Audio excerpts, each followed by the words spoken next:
questions. Any other questions I should ask? Because I run down the floor. Anybody got a question?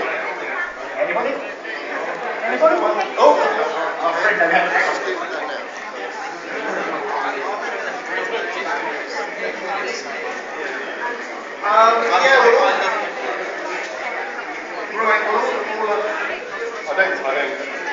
I can't even remember if there was any explanation why the new series Simon Dyke back on that. There were some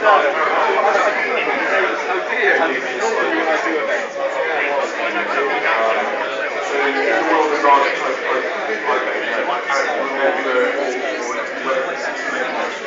why the new series Daleks are back. I do recall it being the new design being quite controversial. Yeah. The whole line about it, does my bum look big? Came up a lot. It was tricky though, because the new series Dalek design was so good. It was, and everyone was on the line was amazing. It was really difficult, I think, to follow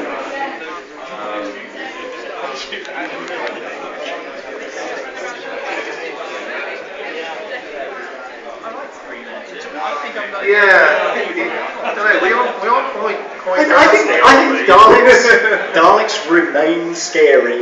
I think maybe we're all getting a little bit older and less scared, I don't know. Do we have any other questions from the floor? Hey, it's that chatty Dalek that I mentioned earlier. Hello, chatty Dalek. Do you have a question for John David? Right, that's unusual for you, not having something to say.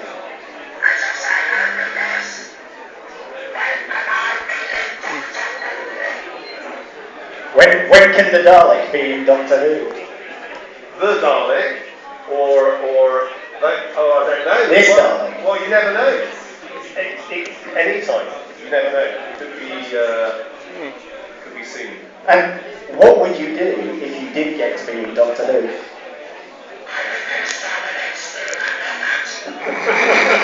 Ooh, controversial.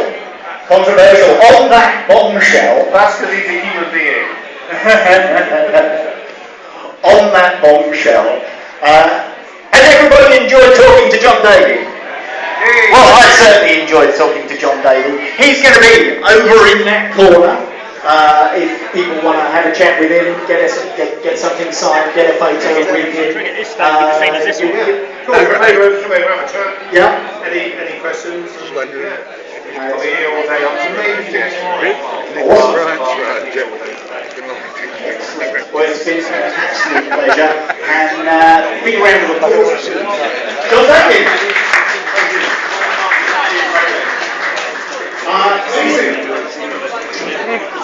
In about 10-15 minutes, our next panel is going to be with the Tracy brothers from Thunderbirds. Yes, do you want to do So, show you around David Graham and Matt Zimmerman. So, be back here in about 15 minutes, and we'll talk all things Thunderbirds and Jerry Anderson.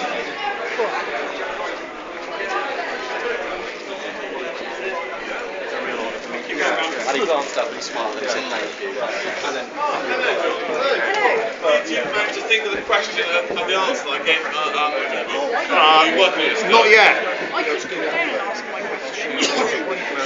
Hello. Right. How are you doing? I'm okay. Oh, Dalek, eh?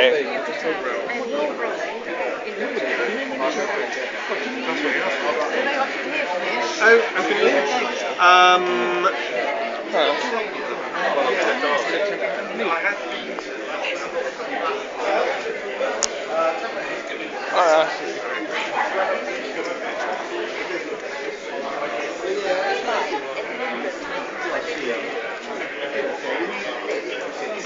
Most of them are not English anyway. Please, can you help? No, I understand. We got from Harrogate. it is nice around here, nice and quiet. So we live just like outside. I came on the train from Bath.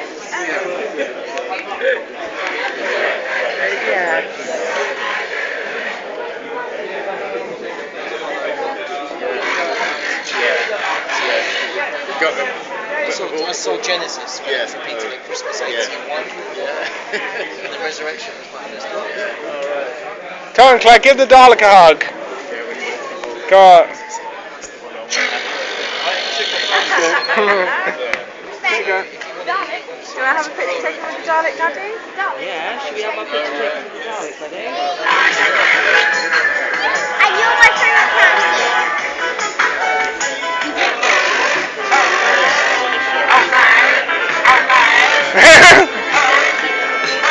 Do not hurt my sister. Claire, where are you?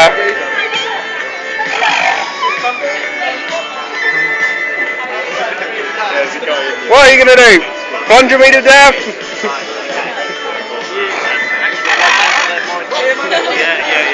Well, 17 her, she likes it. Alex, have a picture with the Dalek.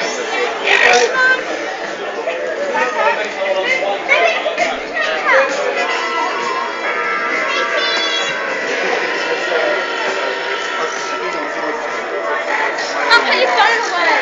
No, I'm just taking some video. Oh.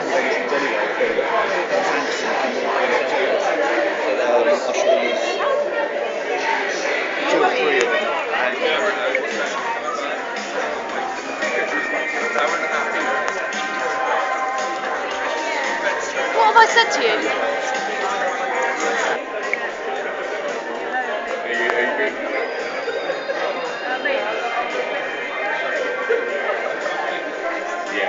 Don't put your phone away, we won't get an outfit. So this year has a new roof. And that's the roof from the we're going to board the loft out front. That's a good move. As a fact, I've already got the 2 sheds on the top. They told me now to the fourth floor. Yeah, smelling them. Yeah. Right. Great taking it. Was it got a long line as well? Yeah, they do tend to modify, don't they? They do. Yeah. Most of them, you know about it. The machine, you put the leg in the top, you get the Just a few more hit. And also look at the place every 6 months. 4 days, then keep changing the next man back to the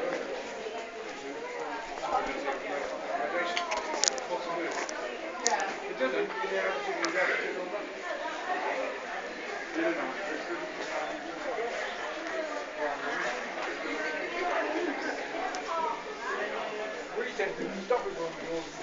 Well, it's from Riddick.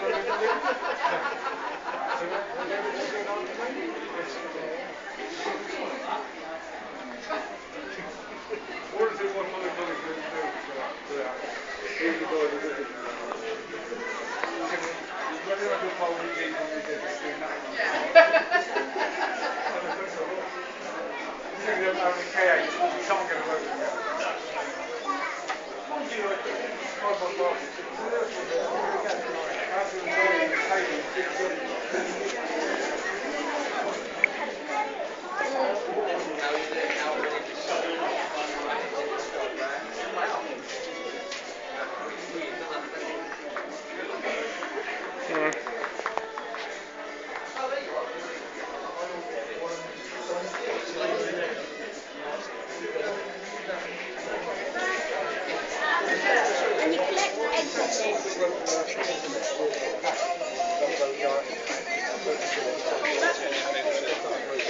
Oh, Star Wars.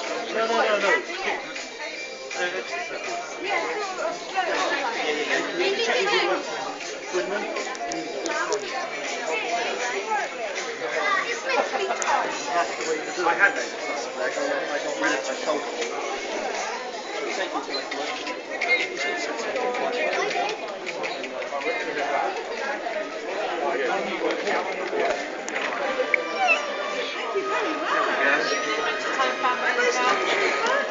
Yeah, she kind of is obsessed with it. I don't get my favourite person is Jake. I like Marceline. Aaliyah! What? I'm just talking to my friend.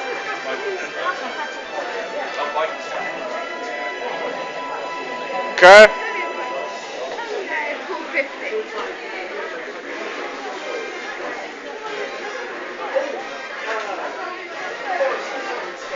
Is that a... Oh, it's a controller. Yeah, go for it.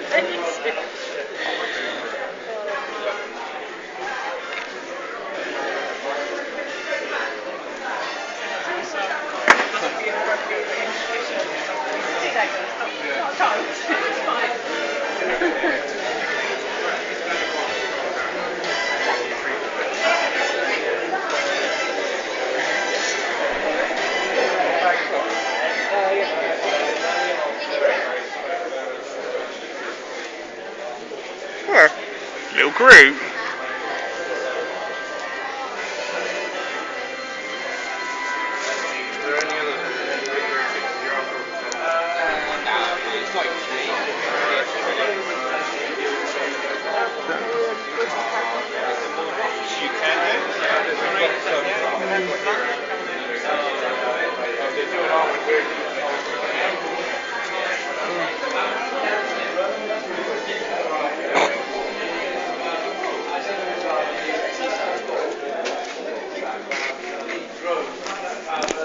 Hey, Claire.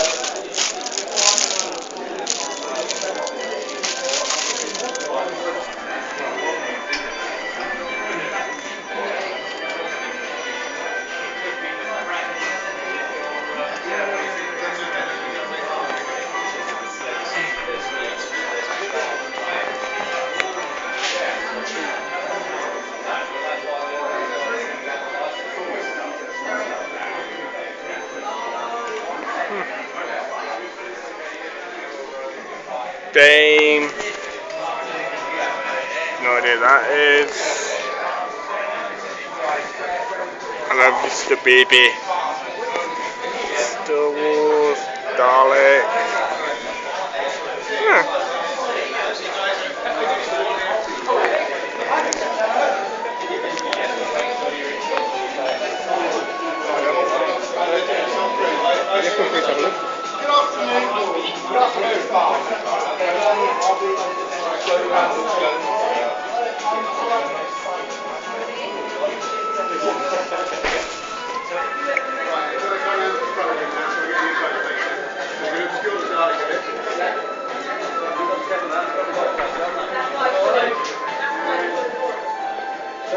What was that? Oh. It's just one of those magic 8 balls, but it's just the right size to make it Dalek size. Oh. Well, it takes a bit of a Will Claire still be upset with me in the next 5 minutes? Sorry? You don't mind photographing your Not at all, no. Didn't object anyway. That's what he's here for. Photographs are fine. Will Claire still be upset with me in the next 5 minutes? And it's... Is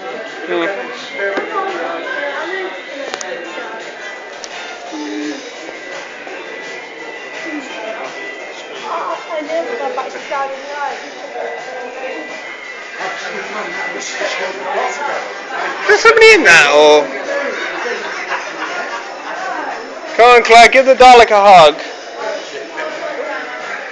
You have to hug the Dalek.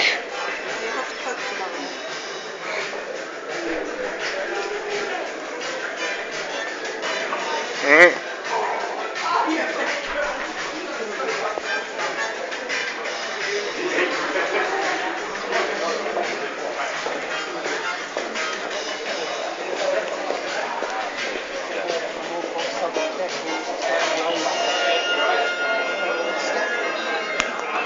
Doing his monologue, that was all at Markham Park.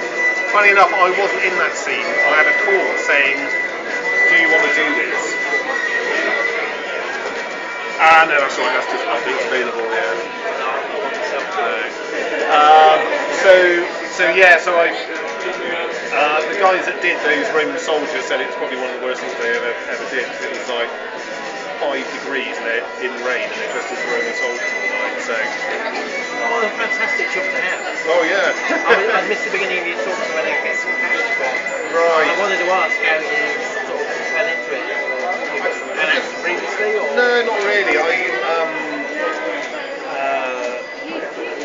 worked for a company and we used to shoot a load of music videos, and we all basically just sort of used to put ourselves in the music videos, just as characters. So there was an open audition, so I kind of went for it. I kind of fitted the height and the build, and that was for the Cybermen. We're about the same height. I thought they'd be like 7 foot. Well, no. Once you, with the shoes, adds about 3 inches, and then the top of the helmet, probably another 2 inches. So you are about 6'5". Right. How do you pick? Very delicately. Do you have a staging pal or something like that? There's a kind of little, but the cyber pants as such are actually detachable. So obviously that shot, I think, they're my cyber pants. Right. I suppose in the Daleks, it's not really get in and out all the time. No, the victory of the Daleks, that was in a tobacco factory, Cardiff, and that was a humidor that we were in. It was about 40 degrees, and we were in there for about 3 hours. So I was basically like, this is just ridiculous. So I actually just took the clothes off and I sat there in my pants. And then eventually they said, oh, take the heads off the Daleks. And then all of us had the same idea, and we're all trying to put our clothes back on. But yeah, so that was obviously Barney and Nick Pegg did all the Daleks up to them, but obviously they needed quite a lot more. So me and some of the other guys that played the Cybermen then did jumped it. in. Fantastic stuff. Oods as well. Yeah, Planet of the Oods. They're good fun. Yeah. They need to bring them back because they're such good characters. Yeah. I'm wondering whether they will, because they're very much a David Tennant monster, because they were so tied up with his story. Yeah, well, there's obviously, I guess they're Russell's invention as well, so I guess Stephen wants his inventions. Yeah, that's right. You mentioned the Sea Devils. I mean, Malcolm Holt's been dead for years, and they bring back his characters. Exactly, yeah. It's just, it's obviously, Sultans and Silurians and different things that come back. But that was, it's just that really iconic image of, coming out of the water. Yeah, I suppose the Centaurus is not the only thing you could play, because they're generally quite good, aren't they? Yeah. Let's just stand here quiet, shall we? Yeah, I'm just listening to him.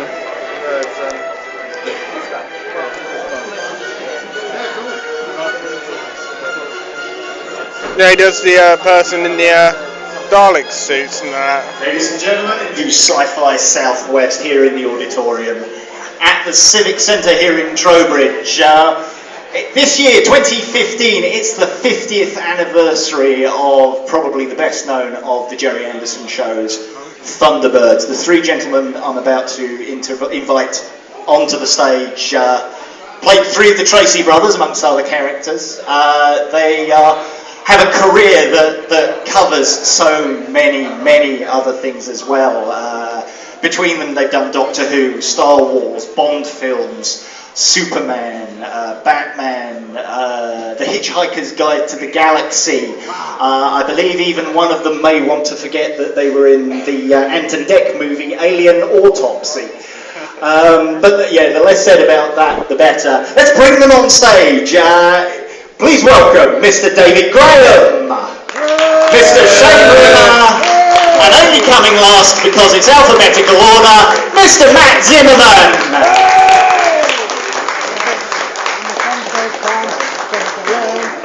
Thanks,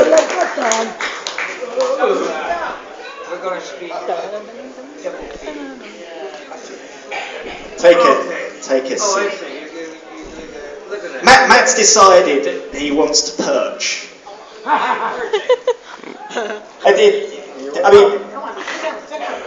Oh, yes, you're late. You won't be on late. Let's recap. Paul, David, Shane, Matt. There we go. Hey! Oh, thank you ever so much for coming. 50 years on. Did any of you ever think you would be still talking about a puppet show 50 years on.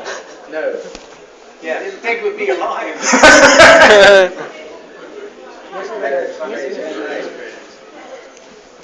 Hello? Are you still there? I'm still here. Are you still there? Yes. Awesome. David, let me start with you because you had worked on Anderson Productions prior to Thunderbirds. So I did 5 shows for Gary, starting with Four Feather Falls, and then going on to Supercar, Fireball, Stingray, and then the big one. the big one, Thunderbirds. And referring to my notes, so out of the boys, you were Gordon. Gordon And you were also, though, you were Brains, you were Parker, Kirano. Kirano. Yeah. God, there's a producer. Did you get paid more because you were doing more characters? No. Ah. The short answer is no. What's the long answer? The same. Hell no. Okay. And so, how did your relationship with Anderson Productions and what have you We hate start? each other. Well, I met Jerry on a TV film called Martin Kane, which was not of the best. Big ITV. No, what? What a magazine, wasn't it? Yeah, it was about a magazine. But what's the big ITV? It's first place in the TV. Rediffusion. ITV. No, it's the name of a program. Coronation Street. Thank you very much. There we I'm are. surrounded by it. Yeah, Coronation Street. Anyway, he thought the voice would suit Scott Tracy, and I got asked to come up to his place and so I did I was given a page to read. There was no title, there was no character name, nothing. So I did it thinking, oh well, there's a day's work coming up maybe, if I'm lucky. I got back to London 2 weeks later, I got a call saying, would you like to do the part of Scott Tracy? So I said, yeah, I'll do the part. What have I got to do? Anyway, that was it. That was the start of the career, and David was already in the loop. So there it was. And of course, as you said, so you were Scott. Thunderbird 1, first response, the man on the scene more often than not first. I'm supposed to be. You're supposed to be. I didn't have any choice no matter. I had to get there first of all, louse everything up so the other ones could come in and make it all better. So, how did it all start with you, Matt, then? I was in a show in the West End at the time, Yeah. and Jerry Anderson called me and begged me on his knees. What are you laughing for? Begged me to be the voice of Alan Tracy. Thunderbird 3. No, what happened was my friend David Holliday had already been cast, and they were looking for a voice for Alan Tracy, and he suggested me. So they called me up, and I went to see Sylvia, and this is the story everybody knows, I think. And I walked in, and the doll was sitting on her desk, and she said, "Don't speak." So I sat down, and she looked, and she said, "Oh my God, you've got a cleft in the chin, you've got the cheekbones, you look like the doll." At least you didn't say dummy. What's the matter with you? And so I spoke, and she said, "That's a voice," and that's how I got the show. That's marvellous. Just like that. That's marvellous. As a layman, I don't know how you go about it. How do you give a voice and give life to a hunk of wood, basically? How do you Slap yourself. No. Well, it's easy because every puppet looks different. And something about Alan was very young. And so was I at the time. And I had a very light voice, so I just used my very light voice for Alan, because he was, I think he was 19 or 20, that's all it was. Mm-hmm. But he's come back. He was what? Back. Yeah. I think people believe that the puppets were real people. Yes. And we invested them with a life, helped by the wonderful script. Yeah. We did. Yeah. The character of Parker was originally loosely based on a guy that served drinks at a pub in Cookham where Jerry took him to lunch. It's a very old story, but you know, he came up to the table and he said, "Would you like to see the wagon?" So you know, and Parker was bored. I'm sorry, you can see I'm just buzzing as soon as you did that voice. Yeah. Oh, that's brilliant. That's brilliant. That's brilliant. And I mean, Shane, Scott was very much you. It certainly sounds to my ear. You didn't. Yeah, I was told to observe straight, to play it straight. Yeah, I thought that's difficult enough. Anyway, no, I didn't. Thank God I was surrounded by chaps who had amazing versatility with their voices. So I could just stick to Scott. I think Jerry wanted Scott to just stay Scott and not move around and spread himself out too thinly. We used to do other characters as Yeah. well. We have to change our voice. David is wonderful. Thank you. I'm I'm Ray not- Barrett. You're all right, sir. Ray Barrett, who did Master Spy, and did quite a few odd voices.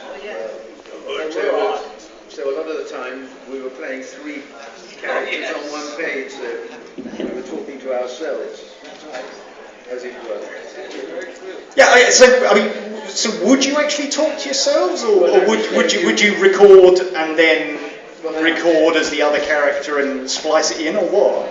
Well, no, we did it as a play. We all gathered round the microphone and did the whole script as a play. And if you were playing more than one character, I mean, the characters were so fixed in our minds that we could switch. At least, you know, myself could switch. And you just made a slight pause in between one character and came in with the other one. I mean, it was a question of timing and a little talent. Do you think? Yes. A lot of talent, I'd say. That's really. Soup's on of talent. That's amazing. And so you record your bits first. No, we did No? it. No, we all did it as a play. It It was like a radio play. No, I mean, you'd record it as a radio play, and then that would be played in against the puppets. Is Yeah, that? that's right. After. Ah. We're very, very lucky because the other way is terrifically difficult. When you go in there and you have to fit your voice to a visual concept, it's already been done, and that is really hard. But as David was saying, we read it like a play. You've got more freedom then with the part. You're not having to worry about things that really tense Plus the you fact up. our puppets were electronically tuned into our voices. So, for instance, Shane's the puppet would only when he spoke. Yes.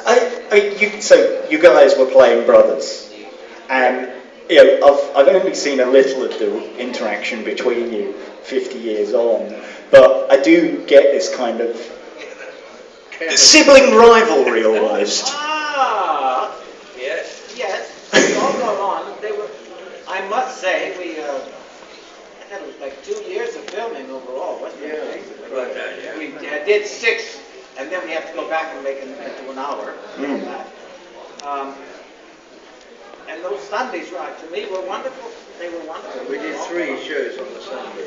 Oh right. About every 6 weeks. Or Yeah, so. I know. It's wonderful. Wonderful, wonderful. Even doing the films at Denham was wonderful. We had a lovely time.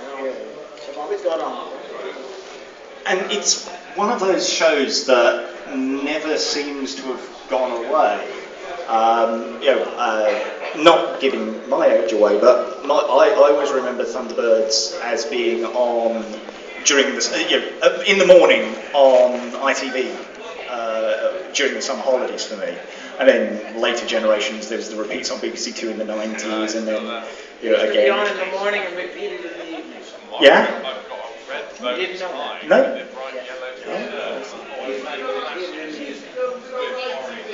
Yeah. Absolutely. But yeah, it's never seems to have gone away, and it's one of those things that always seems to find a new generation. I mean, They come back all the time. They come back all the time. why do you think it is still so popular? Well, I think it's because a lot of the people who saw it originally grew up, and when they came back on, they were married with children, and they said to the children, "You've got to watch this." And so they were made, and those children now grow up, and I think they now have children. Oh, It's a generation. It is a generation. We are populating the world. I never knew how No. quite famous it would become. It was just another job. Although when we were doing it, we thought this might be something special. And it was. It was, absolutely. 50 years, 2 seasons, 2 films, a heck of a lot of merchandise. The thing that I always remember when I think about any Jerry Anderson show is it's the hardware that always comes to mind immediately. So the iconic vehicles, be it the Thunderbirds or XL5 or Supercar, Stingray, whatever. Effects were fantastic. Yeah. Derek Lenning's sadly no longer with us, was a genius behind most Oh, of them. that's it. I don't know where your hand was. Yeah.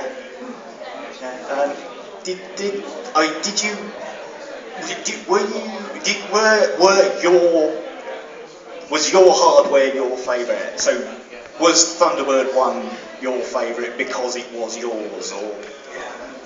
I never learned how to drive it. Oh, they had a little panel. I mean, the Rolls Royce was my favourite. And Parker was never banished, relevant. Probably a good thing. How do you feel about the hardware, Matt? Oh, I love Thunderbird 3. Loved it. No, with Jerry. Jerry's favorite. Yeah, it's gorgeous. The hardware was wonderful. I mean, it's amazing. When you think what Jerry did with that series, and they're just doing some of it now. When you think those helicopters we used in Thunderbirds, at one point, were copied for Avatar. Were used in Avatar.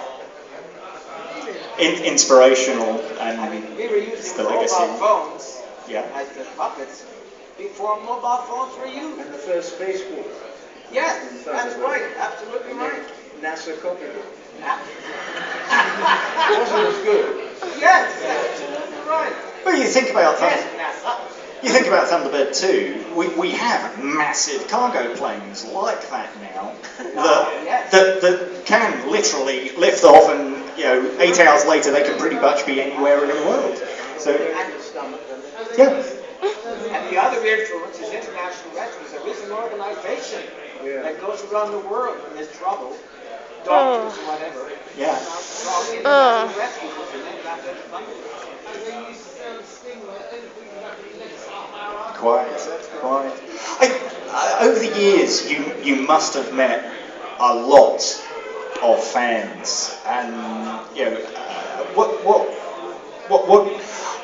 Doctor Who is my thing. So I know Doctor Who fans. What are Anderson fans like? We depend on them. Yeah. In fact, that's what we do. Those are the guys who do it for the fans. Yeah. I mean, without the fans, there would be nothing. Yeah. But I tell you one thing, a lot of the time the fans know more about the technical aspects of Thunderbirds than we did. So we have to take a refresher course so we get all our facts right. But they're amazing study.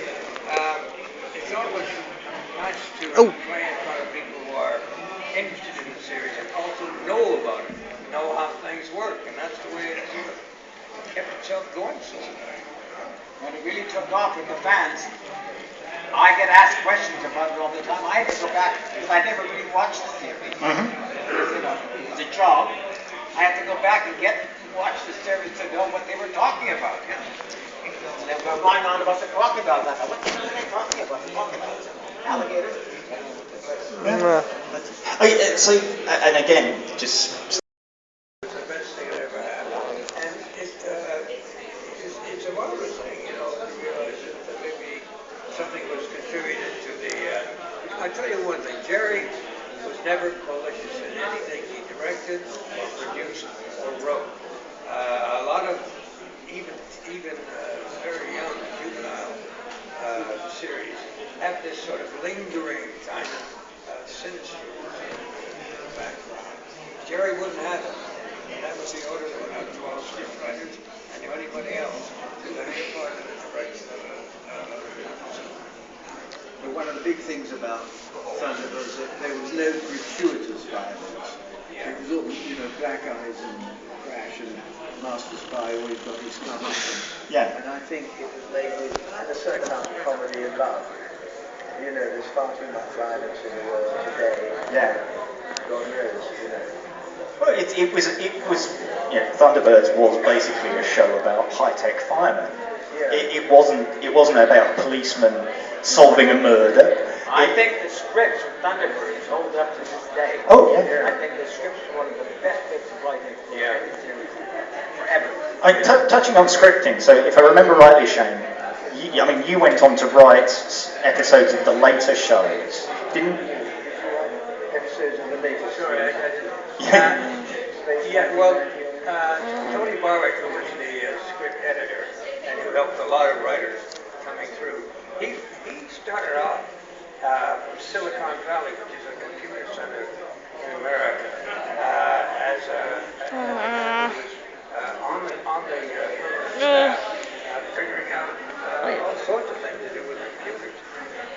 Jerry, when it openly came up, remember that I think he'd done a couple of things before Thunderbirds got underway. Wired him, said, "Get back, we need you." And so he came back. And a lot of Tony's great sort of love was inventing a series that was impossible to get out of. Impossible. And then get out of it. And so a lot of the episodes were really balanced for a lot of Sounds like a remote control car. devised by No, it's on you. a writer to get them out. But It's on your stomach. you never knew what was going to happen. Except the baddies would get it. Or they didn't get it. In the end. We weren't baddies. You were the good guys. You were the good guys. What I want to do is open it up to the audience and see if these guys want to have a chat. Do we have any questions on the floor? Oh, we do. 1 second. I'm going to come down to you. I'm going to come down and join the audience. Hello. What's your name? Hello, Mark. So, what's your question? Biggest Anderson productions in the world. I think you guys were brilliant on it. Well, thank you. We all miss Jerry's work. Yeah. Great. It was such a shame when he died. Such a shame. If I was in his club, I was in that Anderson club. That was Awesome. fun. And how was it like? How was it like being a puppet? How is it like being the puppets? Well, I wasn't a puppet, I was a voice. Well, it was great because we took it very seriously. Acting is a serious business, even when you're doing comedy. You just got to be professional and take it very seriously, because if you don't believe it, then everyone else won't believe you. So we put everything into it. That's actors do. That's the way we work. Anybody else got a question? Yeah? Oh, we got it. Right, I'll start here. Hello. Hi, just a question. Shane, what's it been like sort of being a Canadian, playing all these years, playing American? You've managed to carve yourself out a niche. I mean, I've been brought up effectively over the years as you as a character. And every time you watch a British, you know it's a British production and they've got to have token Americans. And you play the American. I mean, what's it like having a... There's so little difference in that, right, Matt? Right along, the 49th parallel separates the United States from Canada. And anywhere along that line, that 49th parallel, which goes from the east to the west, people talk the same. I challenge you to define which is which. So when you get to the extremities, when you get very far south or very far west, then you notice differences in the accent. But during the course of that east to west or west to east travel, the language is the same on both sides of that border.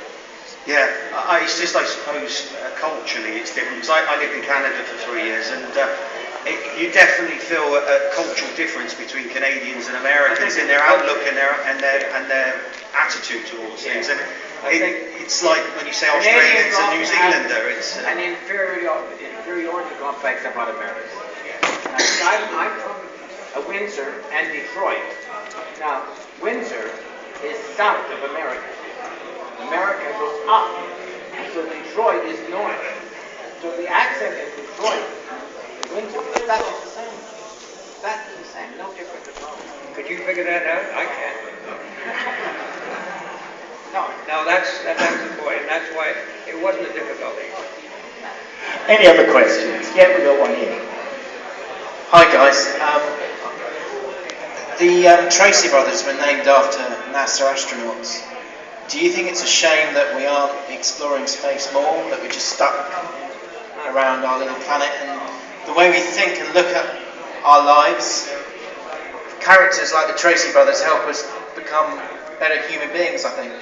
Do you think it's a shame that we're not thinking more about what's out there, and rather than focusing on stupid things like wars and things? I think characters like that really help us understand better the problems of the world.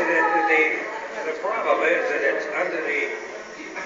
a matter of economics. In a lot of cases, they'll get the space so far, and then all of a sudden they start reading the audit books, and they say, look, we can't afford any more. So a lot of times it's under pressure from the government to ease back, that's the situation. You can't do much about it.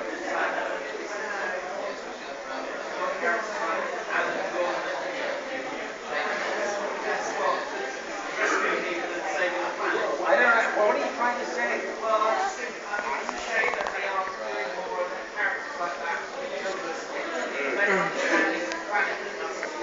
Oh, yeah.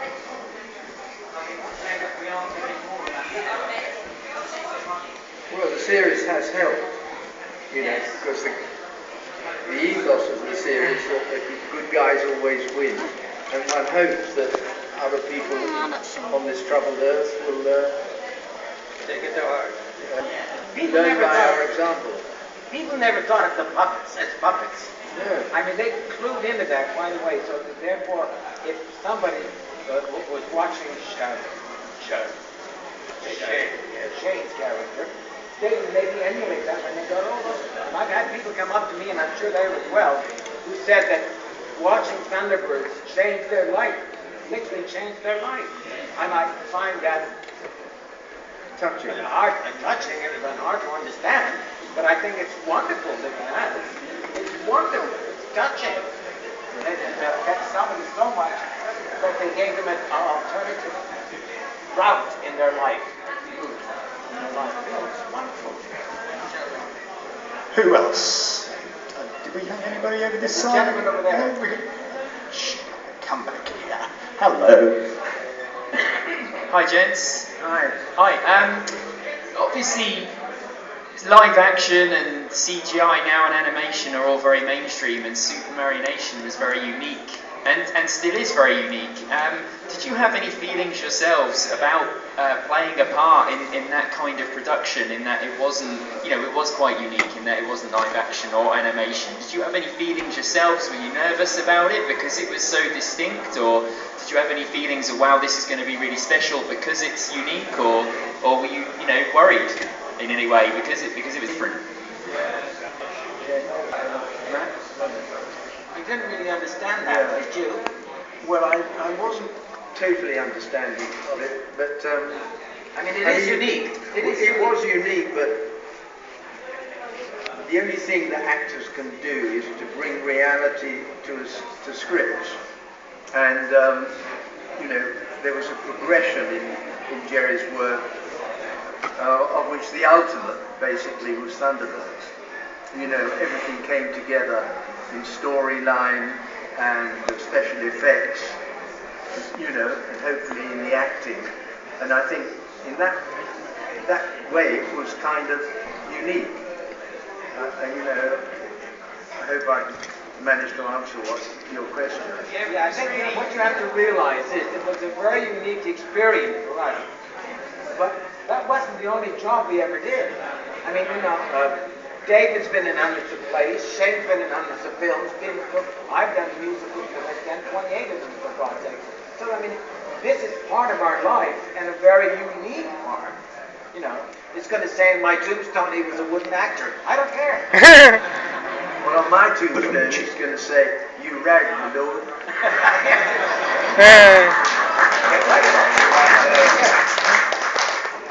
Never go away with it.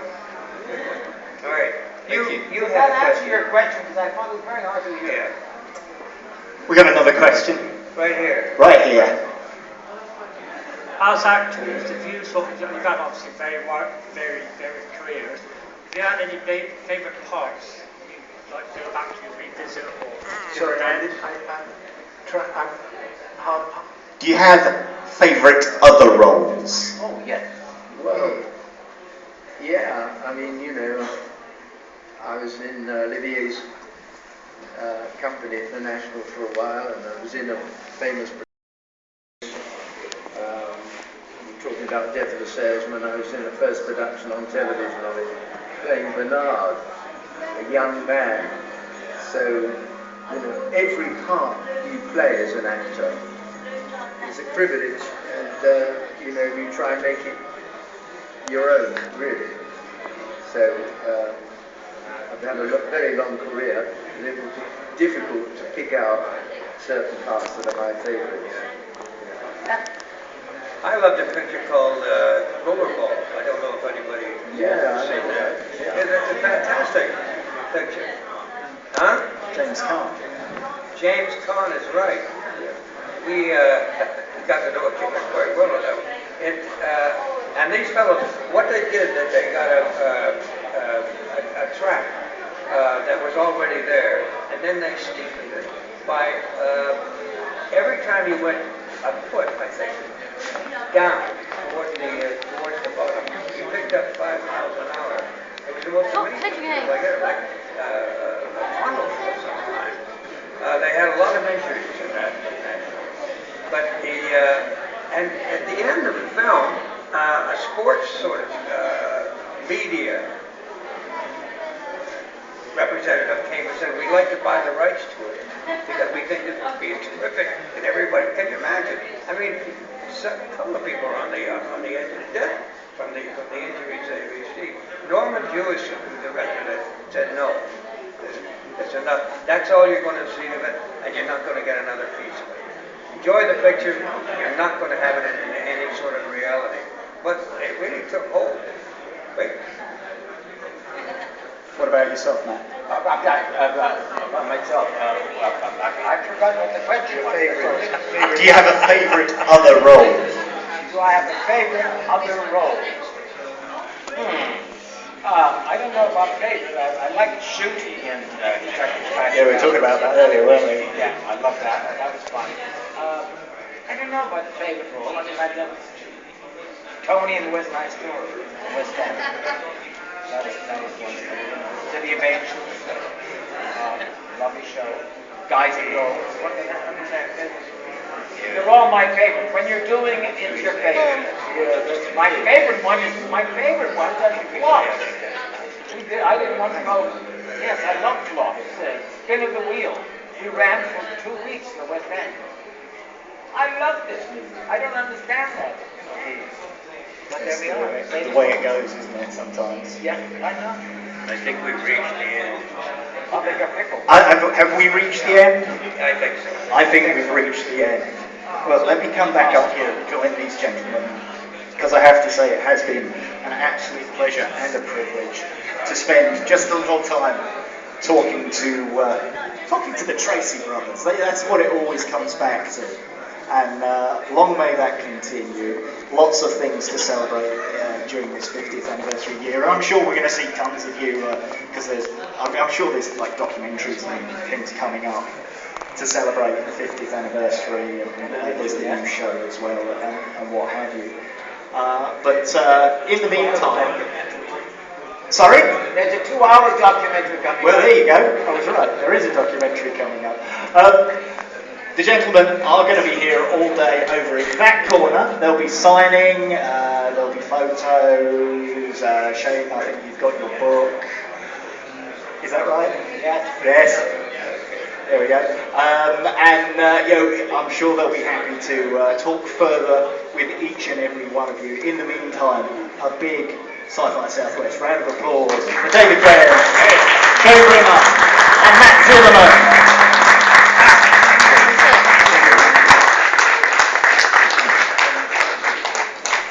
And be back here around about 2 o'clock for our final panel of the day, which will be the lovely Nicola Bryant and Ned Fountain. We'll look forward to seeing you then. Yeah, but would you do it to him? I'm back! Exterminate her, she hates Daleks. No, I don't, she hates Daleks. Do you like the Daleks? Yes, she hates Daleks. I love them. Do you want to do it to him? She hates Daleks. No, I don't. You don't. She eats Dalekos. Oh, God!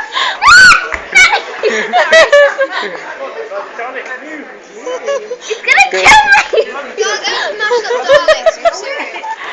Gonna plunge you to death. You're gonna kill me! Yes!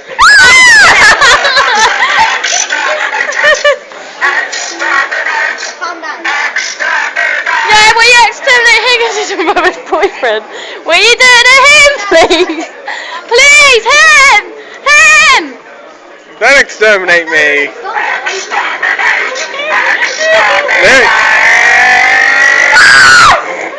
How he plunged me to death.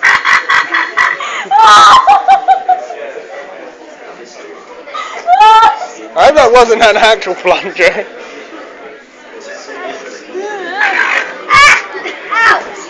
Do it to him! No. Exterminate me! Why? Daleks do not take orders from humans! But you did to me. You followed me. And you followed me!